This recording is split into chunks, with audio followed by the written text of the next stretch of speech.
Hi, Heidi. Thank you so much for joining me in this podcast episode. Really appreciate it. How are you today? Oh, thank you so much for having me. I am doing fabulous. It's a beautiful day here. So, yeah, I'm happy to be a part of this. Yeah, the pleasure is mine. Thanks for your time. And I know you've been on a holiday and coming back now, I think refreshed and everything. Yeah, super excited to have a conversation with you. Yes, yes. Very refreshed and looking forward to this. Yeah, that's great. And I know like you work with like a different demographic of people, like over 50s, and you have like passion for that topic, which is over 50s, do more, move more. So how did you come up with the concept of like that topic?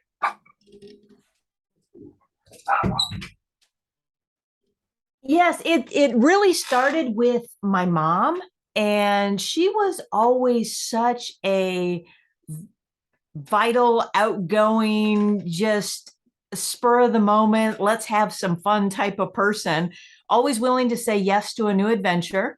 And Yeah. I kind of grew up with that attitude and outlook towards work. Throughout my career, I sort of lost that a bit Hmm. and became one of these people that is very focused on working 60 or 70 hours a week. And there comes a time when you realize that you kind of lost some of that love of life, and you're so concerned with making a living, you sort of lose sight of making a life. Right. Yeah. So having time with my mom after she wrote her memoirs Yeah. of growing up in Iceland, that Hmm. kind of inspired me to do a little bit more writing and publishing a few books.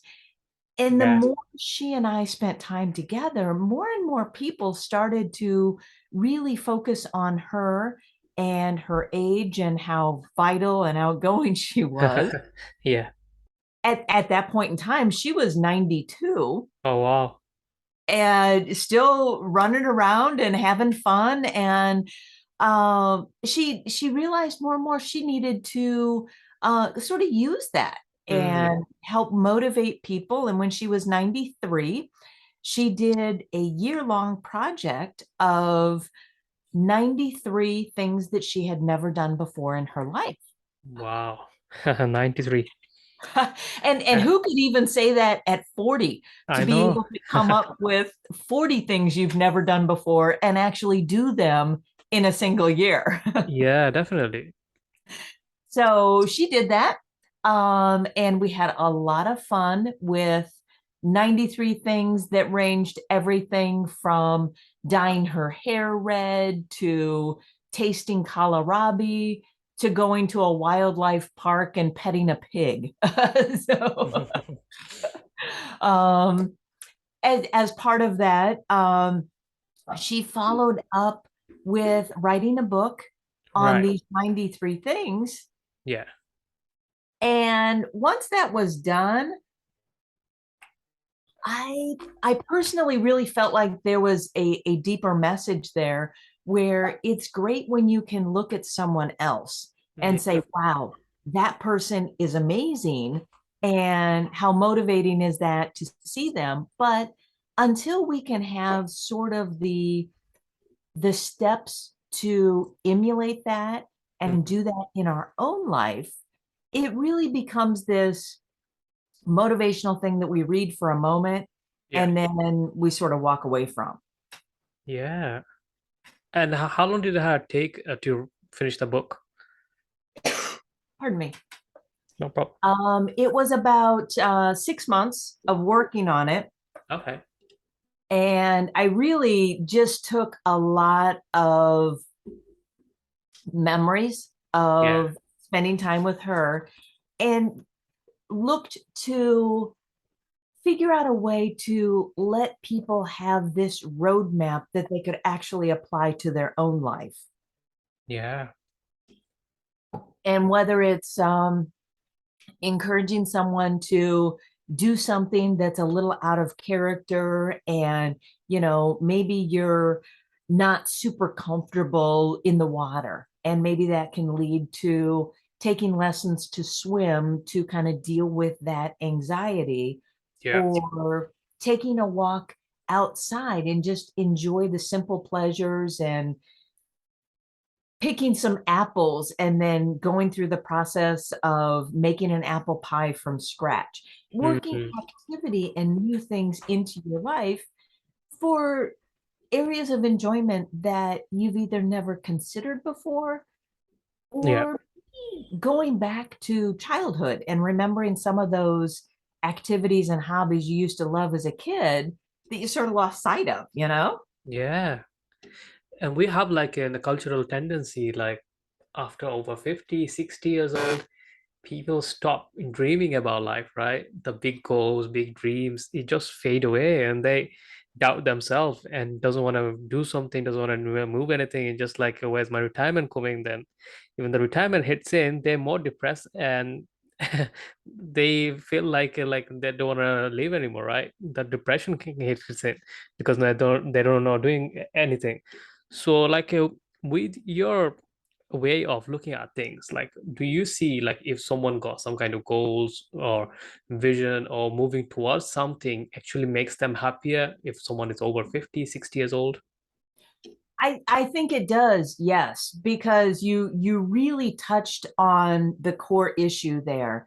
Yeah. When we are working, and whatever type of job or career that you have during, say, 20 to 50, Hmm. you focus on that and it becomes your identity. When you meet somebody at a party, when you're in actively in your career, the Yeah. first thing somebody says is, "Hi, what's your name?" And then the second thing is, "What do you do?" Hmm. Those two things define you, and it becomes, a part of your personality, who you are, what Yeah. you talk about, where your friends are, the community that you associate with. It becomes such a part of you. When you retire, it's not just, "Oh, I'm no longer an office manager," Yeah. but it's the focus of your day, it's the people that you socialize with, Hmm. it's your sense of purpose, and everything tied to your ego. Like, if I am a great office manager, people constantly come to me to solve problems, to help them find something, to fix something that's been broken. Right. And once you retire, you lose sort of that whole ego, what you're good at, what your purpose in life is, and all your friends, your reason for getting up in the morning. Yeah. So we think about retirement and we work towards it and we're looking forward to it, and we always plan the money, right? Yeah. it's But it's, do we it's plan all what about to do money with the and day? like the house and that's all, but you don't really actually thinking about mental well-being, right? Exactly. And so that becomes kind of a big stress point. Once you hit that first day of retirement, you relax. Oh yeah, life is going to be great. It's going to be fun. But after the first couple weeks, you start scratching your head and say, "Well, okay, now what?" Yeah, it makes you miserable, isn't it? Yeah, you really have to focus on, okay, um, what am I now? What am I to do now? Yeah. And if you think about it, what are the main things that we're born with? Mm, Everything that is instinctual when we're a kid is enjoying the life, being curious, learning things, having fun, playing, laughing, yeah. talking with people. That's all the basis of our existence when we're a child, right? Yeah. And then when we go to school and when we become an adult, the things that we learn are how to work, how to have, strong work ethic, our Mm, skills of our job, communicating with people, interacting, playing politics, all those types of things. And then once we retire, yeah.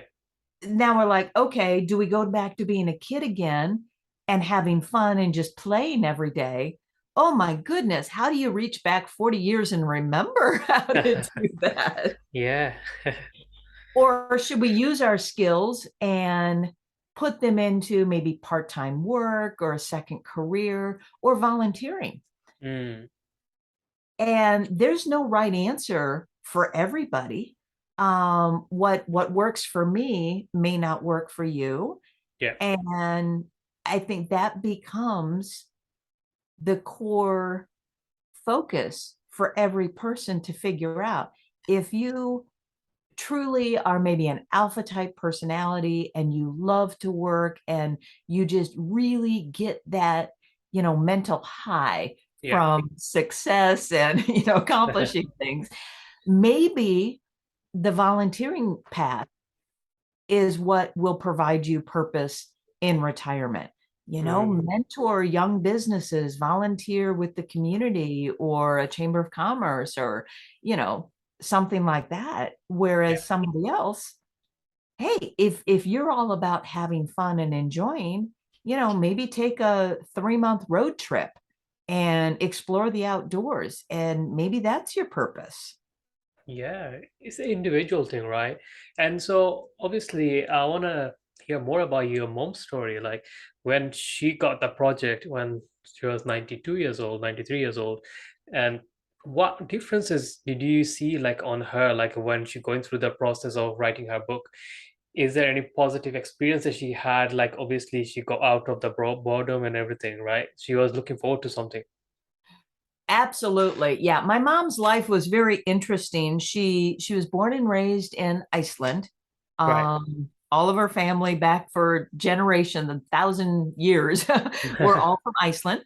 Okay. She met my father Yeah. during World War II and they got married, moved to the United States. Mm-hmm. She had 10 children. So Wow. she was a mother for probably 25 years as Yeah. a full-time focus. Yeah. And then became an entrepreneur. She was an interior designer, had her Mhm. own business, and went through that for another 20 years. So when she Right. got to the age of being that 85 to 88 years old, that's when she really started to slow down a bit Mm-hmm. and focused on writing. Okay. And she went through a correspondence course to learn how to write. Right. Um, and it's just something she really wanted to do. She never learned how to type using a Mm. keyboard. So she had the two-finger method and she typed over 200,000 words using the Wow. two-finger method. So Wow. it really tells you when somebody has that motivation and that focus of something they want to do, they Yeah, will find a way to do it. definitely. It's a proper determination, isn't it?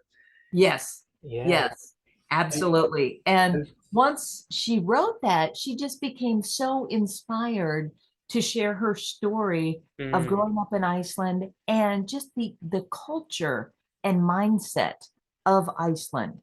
So right. once she finished the book, she participated in a lot of Scandinavian events, a lot of presentation. She loved doing talks at libraries and travel. So all of that was just really fun for her.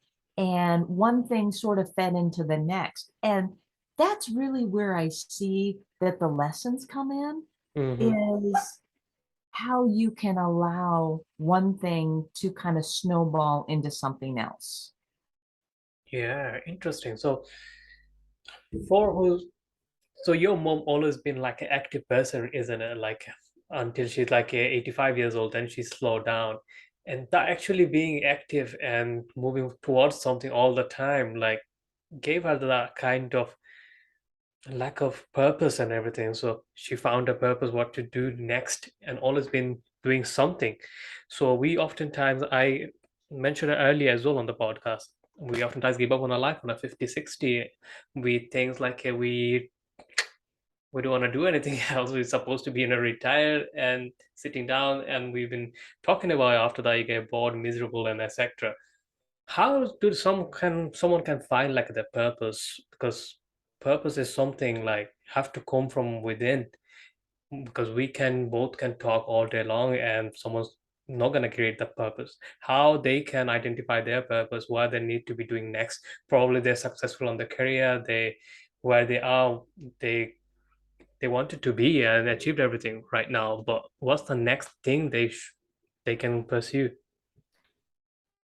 You're absolutely correct. It is a very personal decision for Mm, each one. And I think a lot of people might be able to look at the choices that they've made in their life.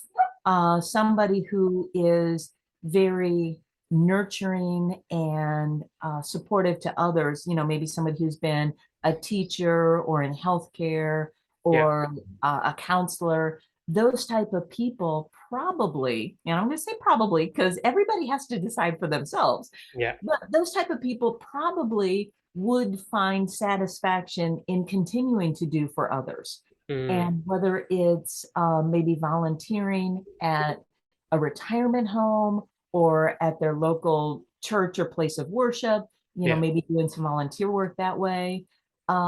Teachers, I know like AARP here in the States has wonderful programs where retirees can work with third graders on Hmm. teaching them reading skills. And that can be very, very rewarding Yeah. to do something like that. Other people might be, wow, I have worked so hard in my entire life. I am just ready to relax. But fully relaxing, sometimes you tend to drift a bit and you feel like, is that really living a purposeful life if all I do is plan on relaxing every day? That can be, yeah, that can be tough. But if you can find a way to marry two things together, and I'm a big fan of that, Mm, doing more than one thing at once. So I love the idea of Habitat for Humanity has a program that supports the RV lifestyle where you can find a project for Habitat for Humanity right. and work for them temporarily while you're living close by in your RV. So you can travel Yeah. and yet have some purposefulness at various different locations where you stop. Yeah. And also, like you are traveling, right? You're seeing different area, different people. You're meeting new people every time. That could be like another great way to look at, right? Absolutely. And wherever you go, there's always somebody to interact with. Yeah. And if you look around, there are very easy things that you can do, whether it's working with a local library, donating books, doing local cleanup projects, Mm, working with state parks or national parks. There are all types of opportunities. And that's what makes life fun, is because especially if you can do short-term volunteer work, you can maybe figure out where your true passion and love lies.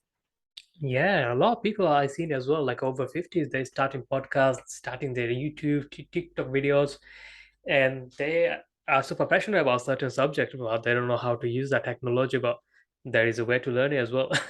Someone can help you, your grandchild, probably your own child, and they can show you how to do things, and you can share your own knowledge online and helping someone, or you can interact with someone, right? Exactly. That topic is so near and dear to my heart. It's a concept of multi-generational connection. And Yeah, that's where you're deliberately bringing together those over 50 with some of that life experience or expertise in a hobby or a specialty craft, and yeah. then the younger generation who can learn, but also some of their specialized knowledge on technology, that the two generations can so help each other and Mm, learn, and everybody benefit from that relationship. yeah. And It's something to look forward to, right? Every single day, you have like some kind of call booked. You're talking to new people, like how we are interacting right now through the podcast. And I told my wife I'm never going to be retired because this is what I love doing. And anyway, even though I'm 70, 80, 90, whatever age that is, I'm going to do what I love doing and I'm not going to get retired from it. And I know, like, I was in a bed rest last from April till May, a couple of months I was in a bed rest because I diagnosed with IBD, and I couldn't really actually do podcast or anything like that. I couldn't really focus on my business. I felt miserable because I didn't know how to schedule my time and everything, waking up late and feeling like a proper depressed because of that time schedule. And obviously, when you have that kind of routine not in place, you tend to be questioning yourself. And obviously, you can watch TV, you can talk to your friends and family, but after for a bit, after like 2 3 weeks later, then you everything seems to be like a normal and get boring again. So yeah, looking forward to something you have in your mind then refreshes you, and also it's good for well-being. And that kind of thing is like mentally obviously is important for physically as well. Like if you don't move too often, then so many illnesses come along, and obviously high cholesterol, diabetes, some other kind of uh, illnesses comes after age 40, right? So how would you recommend someone like doing more things on the physically as well? Yeah, that all of that is very good because movement is so key to our well-being, and it's not just exercise. I think too many people fall into that, oh my goodness, I have to stay active, I have to exercise, and Yeah, it actually leads to injury yeah, if you go too fast. yeah. um yeah, basic movement and allowing your body to just be active in a general motion sense. My mom used to call it sititis, when you sit too long and your muscles kind of get stiff, and then when you go to stand up, oh, everything hurts. And uh, she said that it's kind of like, you ever go driving around and you see an old abandoned car out in a field Mm, and it's all rusted up and the windows are all broken, and you know for sure if you go out there, first off, it's not going to start. Even if you get it running, the wheels are all locked up and rusty. But if you take that same make and model and you take care of it, just basic maintenance, maybe keep it in a garage, change mhm. the oil now and then when you shine it up and take it out, it's going to start, it's going to drive. It's a beautiful old antique that probably is going to be worthy of a car show, but it's the same make and model as that old rusty thing that's left sitting out. Yeah. And you can be like that too. A person, all you have to do is get up and move. It's kind of funny how throughout our lives, we're so focused on efficiency and Mm, reducing motion because we need to move fast, and we organize our kitchen so we can walk in and grab the coffee filters and put them in the pot, and maybe the cups are right there, yeah, and everything is organized to have as little movement and wasted action as possible, right? yeah. How cool would it be if once you retired, you reorganized your entire house to force more motion, right? So Yeah. that way, every step that you take inside your house is actually encouraging motion and activity. My mom used to do what she called the microwave hop. And she believed that you should never sit and be stagnant. And even that minute and a half when she was warming up her coffee in the microwave, Right. she would do some little motions, move her arms, dance a little jig. And she called that her microwave hop, just to make use of those Yeah, moments. yeah. Um, and there's a lot of science behind it, actually, that movement actually helps um, uh, your lung function. It helps your muscles get a little extra oxygen to them. Um, Even if you don't do a major exercise routine, just movement, maybe a little walking. It Mm. strengthens your muscles. And when your muscles in your legs are a little bit stronger, then all of a sudden you reduce your possibility of injury to falls, helps your heart. It just, it clears your mind, it sharpens your mental functions. There's so many good benefits to just a little bit of activity and motion.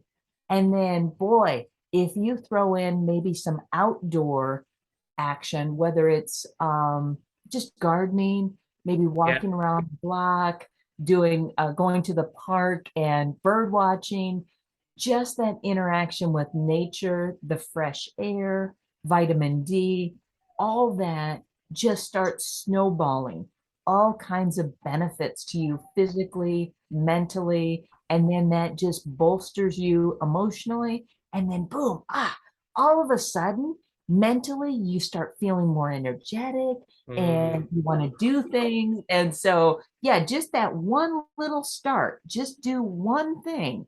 And then all of a sudden, it's going to start snowballing.